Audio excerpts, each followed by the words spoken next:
This is war.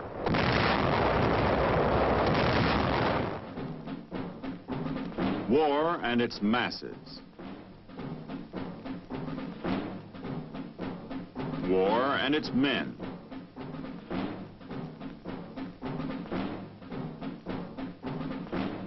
War and its machines.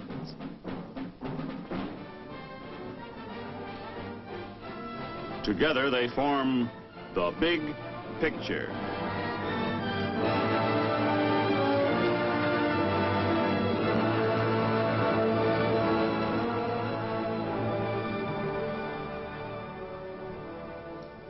Welcome to The Big Picture. I'm Captain Carl Zimmerman. The Big Picture is a report to you from your Army, an Army committed by you, the people of the United States, to stop communist aggression wherever it may strike. The Big Picture traces the course of events in the Korean campaign through first-hand reports of our combat veterans and through film taken by combat cameramen of the Army Signal Corps. These are the men who daily record on film the big picture as it happens, where it happens. Today, the Big Picture brings into focus the entrance of the Chinese Reds into the Korean War. You'll see our soldiers battling winter cold as well as communists. You'll see how we save thousands of lives by the quick evacuation of our wounded by helicopter. And you'll see a display of weapons, the finest weapons in the world, the weapons of your United States Army. And you'll hear from Corporal Bill Carpenter and Major Joseph Donahue, who saw action with the Army Infantry in Korea. And now, let's go back to October 1950.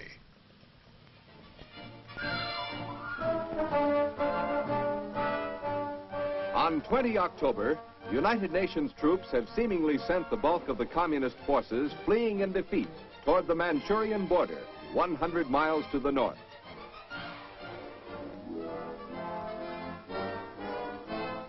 From west to east, U.S., British, and South Korean troops are pursuing the disintegrating communist forces. By 27 October, South Korean troops have reached the Manchurian border on the Yellow River near Chosan, and other UN forces have advanced against virtually no opposition.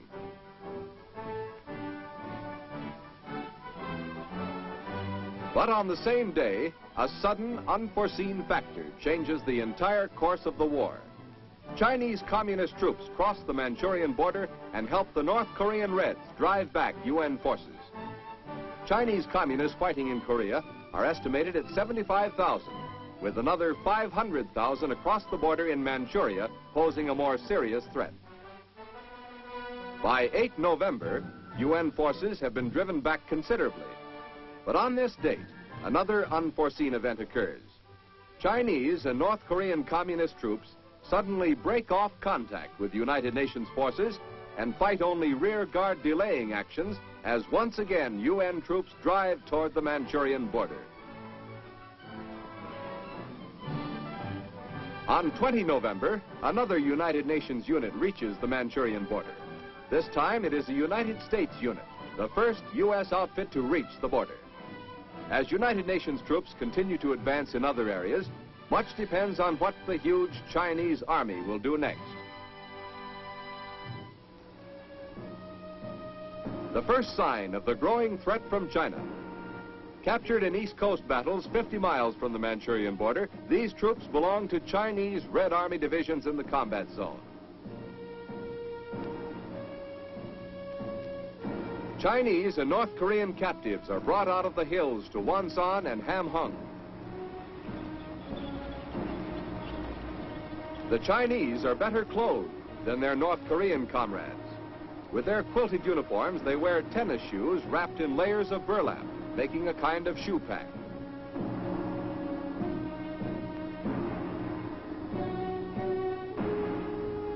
In contrast with the Chinese, the North Koreans are in rags at this stage of the war.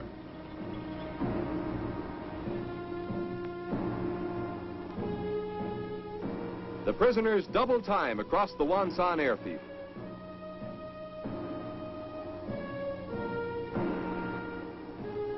They are being marched to landing craft, which will take them to Busan. Since the beginning of the war, the North Koreans have suffered 460,000 casualties, including the dead, wounded, and captured. 130,000 Red prisoners have been taken at this time. 2 women are in this group. Prisoners of the UN are treated in strict compliance with international law.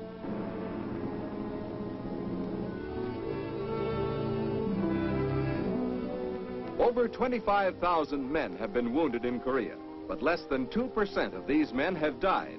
Less than 2 men out of every 100 wounded. The main reason for this low death rate is the speed of treatment. This is a battalion aid station, first stop in a wounded man's swift journey through the echelons of medical aid. The average time spent at a battalion aid station is only 72 minutes.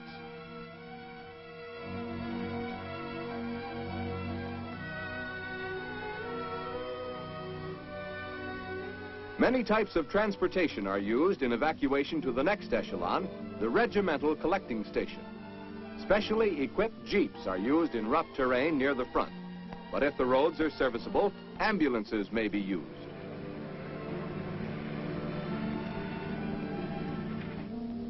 Air evacuation is fastest of all and enables certain medical channels to be skipped.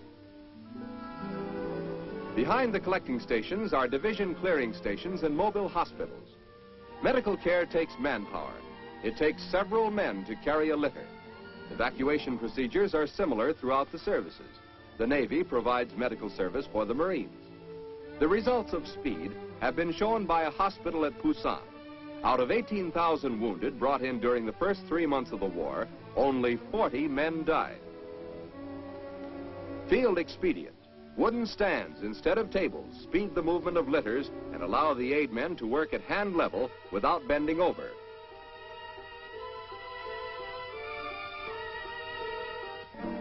There is nothing fancy about these hospitals. They are there to save lives. The death rate of wounded in World War I was 8%.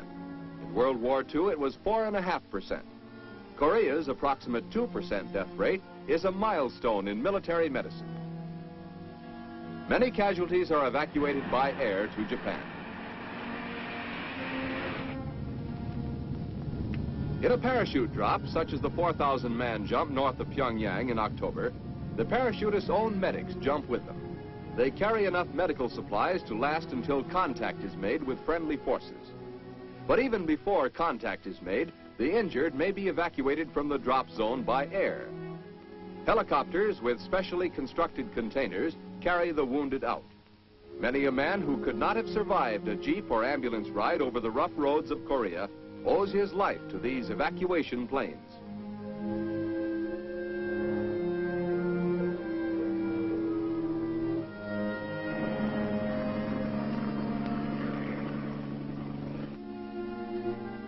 Japan is the next stop from the hospitals in Korea. Japan is only an hour and a half away from Korea by plane, but less than half of the incoming wounded remain here. The rest are moved on to the United States. Many men wounded at the front lines in Korea have found themselves back in the United States 3 days later.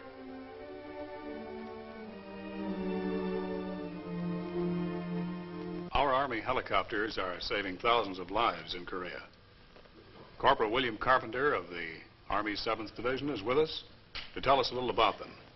Bill, you saw a good deal of the helicopters, didn't you? Yes, I did. First time I seen a helicopter evacuation was up in North Korea when my buddy got hit. Well, it so happens I helped bring another wounded person down off the hill to the aid station, and while I was down at the aid station, I met my buddy. The helicopter had come in, and they were getting ready to put my buddy on a helicopter. Well, when they put him on, he asked the pilot whether or not he was going to get air in there. And the pilot told him that he was going to have fresh air and heat. Mm-hmm. They jog him around, did he? No, sir, it didn't. Good smooth ride back to medical aid, huh?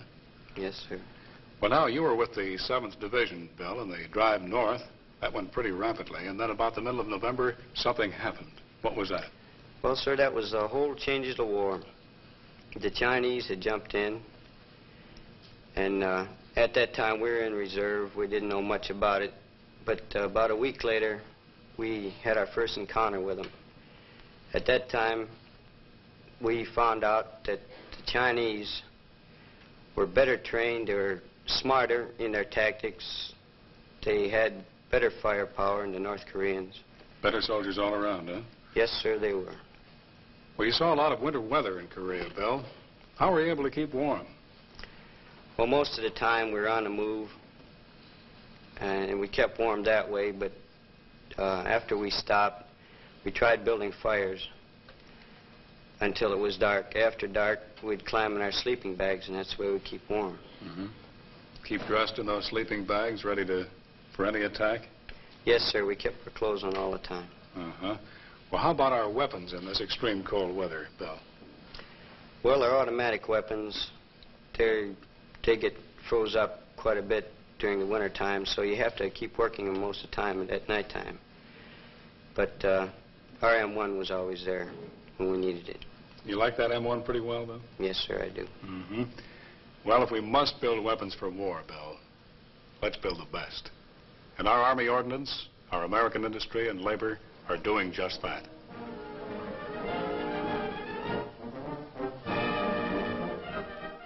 At Aberdeen Proving Ground, Maryland, members of the American Ordnance Association meet for an annual exhibition put on by the U.S. Army Ordnance Department. They see both U.S. and foreign equipment. A Russian 122-millimeter gun. A Russian 85-millimeter anti-aircraft gun. A Russian 152-millimeter howitzer. U.S. and foreign vehicles are also shown.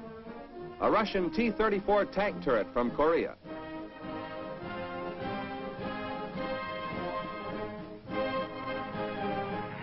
A U.S. M-26 tank, waterproofed and equipped with a snorkel breathing device for use in fording operations and landings.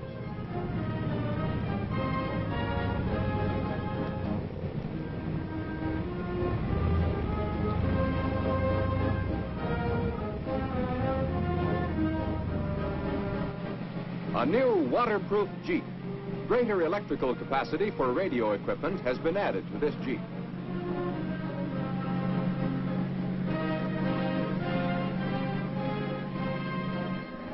A new 6x6 2.5-ton truck is equipped with a snorkel breather and waterproofing.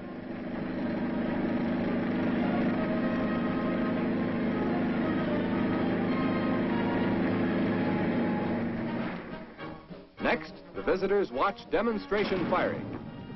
Recoilless rifles give the infantry artillery firepower.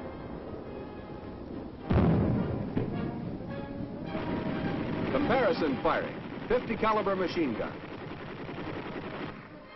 An aircraft machine gun. Other guns are demonstrated in separate and comparison firing.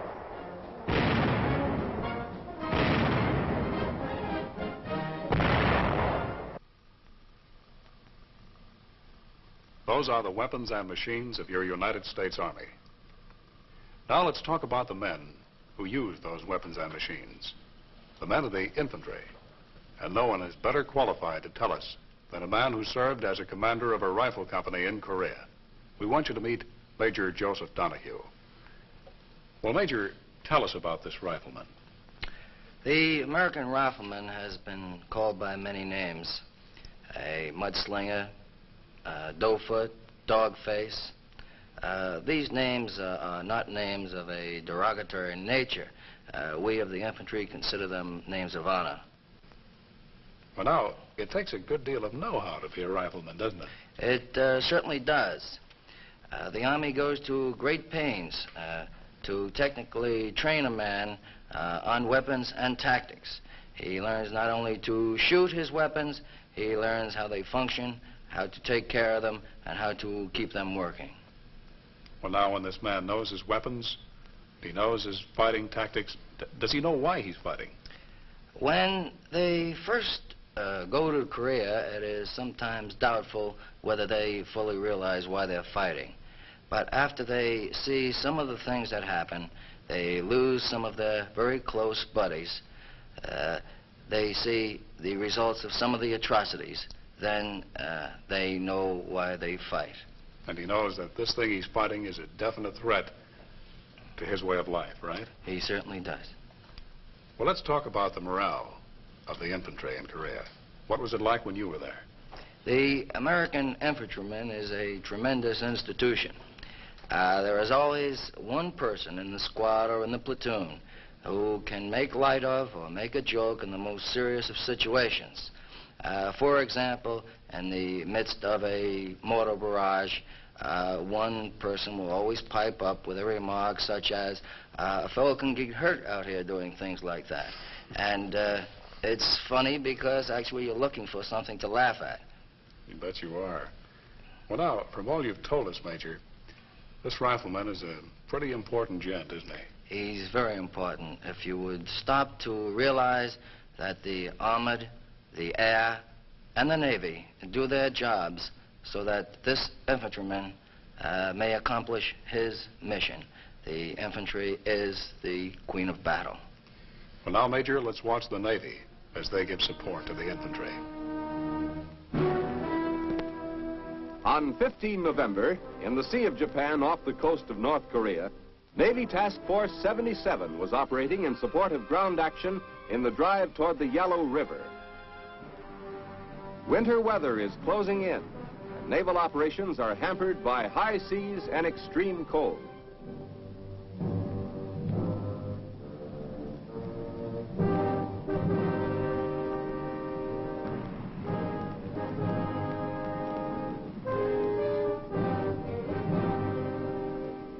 The aircraft carrier Philippine Sea receives ammunition, mail, and other supplies hauled across open water in a cargo net. Such operations are difficult in rough weather. The first load is ammunition. It is quickly taken in and passed back into the carrier's magazine. At this time, Navy and Marine carrier planes were taking the fight into every corner of North Korea below the Manchurian border.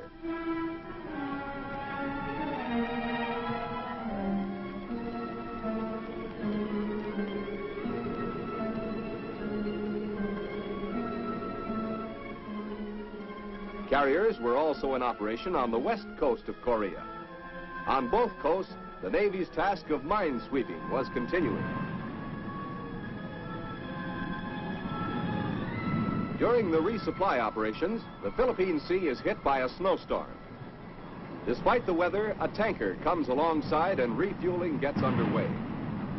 As refueling and the transfer of supplies continue, the seas get higher and higher, and the storm becomes a veritable blizzard. This is not an unusually heavy storm. It is typical winter weather in the northern Sea of Japan.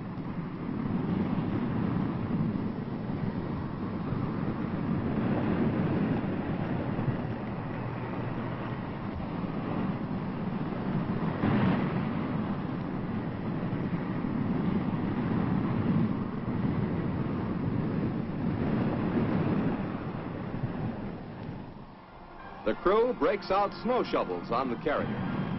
Although air operations are halted during the height of the storm, flights from snow and ice-covered decks are becoming routine.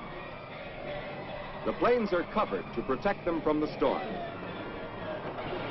Combat maintenance of the Corsairs and Panther jets continues through the storm. The Navy reports the typical Korean temperatures in the northern area average 11 degrees above zero during November and 5 degrees below zero during December.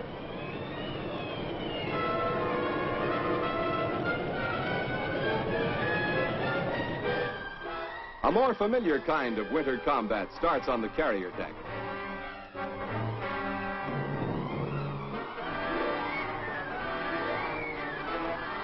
This is a severe test for carrier planes. During World War II, most carriers were in the milder climate of the South Pacific.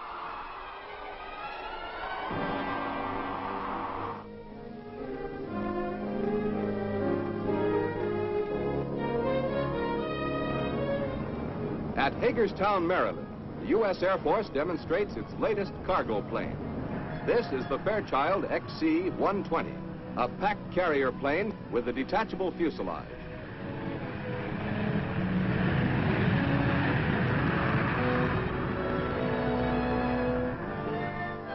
Doors are designed like clamshells.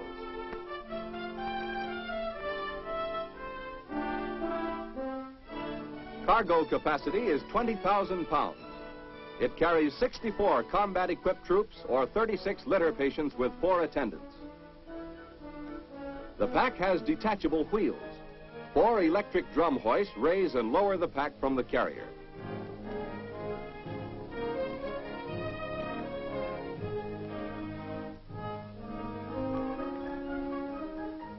A central control operates the release and locking mechanism, and the pack lowers to its own wheels. Then the hoist lines are detached. The 5-man crew of the carrier consists of pilot, co-pilot, radio operator, navigator, and engineer. When the pack is separated from the carrier, it is easily towed away. This pack can be used to house various types of shops, headquarters units, emergency hospitals, weather stations. It can also be converted into a tanker for carrying fuel.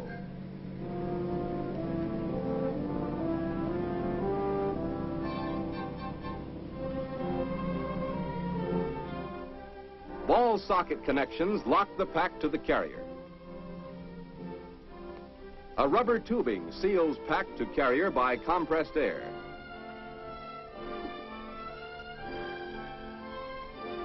On the carrier, the 4 ball socket locks operate simultaneously. The carrier is powered by 2 Pratt & Whitney engines with reversible pitch propellers. Maximum speed is 250 miles per hour. The ceiling is 25,000 feet.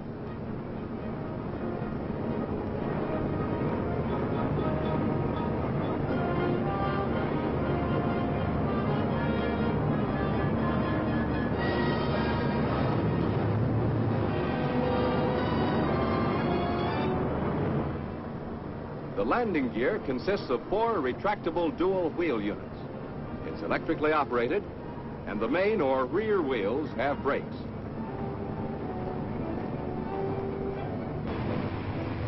This airplane opens a new field for aviation. The cargo pack is to aircraft what the trailer is to highway trucks.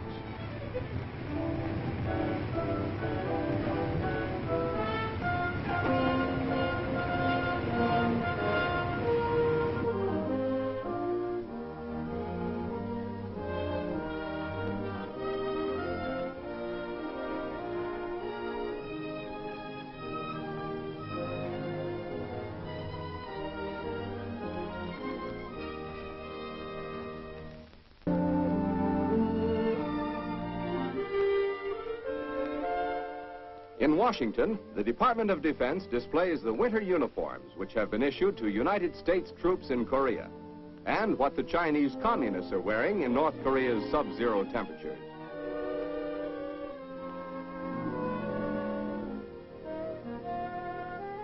A captured quilted uniform is compared with the U.S. winter uniform. Unlike the Chinese, the U.S. cold weather uniforms are designed on the principle that the best protection against cold is several layers of clothing.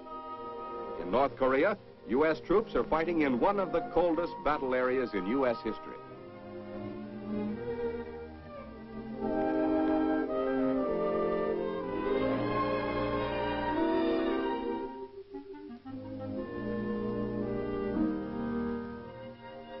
Army and Marine winter uniforms are compared. The uniform for both services is the same, with one exception. The Army wears a pile-line jacket for ordinary cold, while the Marines wear a battle jacket inside a field jacket.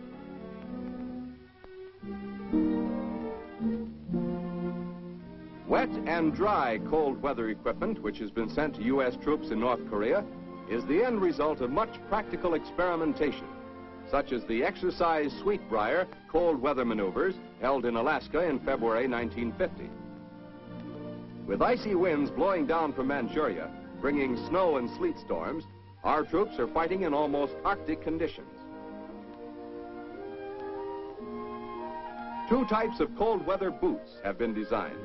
Rubber shoe packs for wet cold, felt line for dry cold. Importance of winter clothing in North Korea was emphasized when some units outdistanced their supply lines, went without full cold weather equipment for a few days. Basic and innermost layer of the U.S. cold weather uniform is long woolen underwear.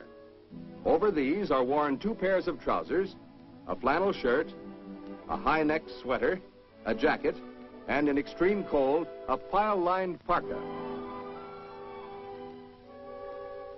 There are two types of mittens. The regular mittens have a trigger finger.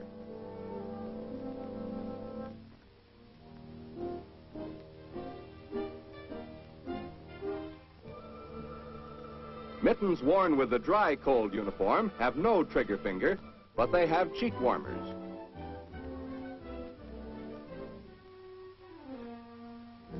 Following the separate layer principle, 3 pairs of socks are worn, each pair being successively larger, with the boots large enough to take 3 pair comfortably.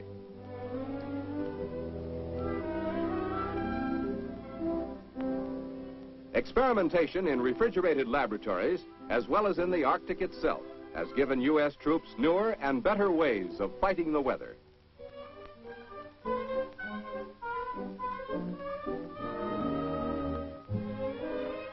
In this parka, with fur-rimmed hood, the U.S. fighting man is equipped to endure the coldest weather.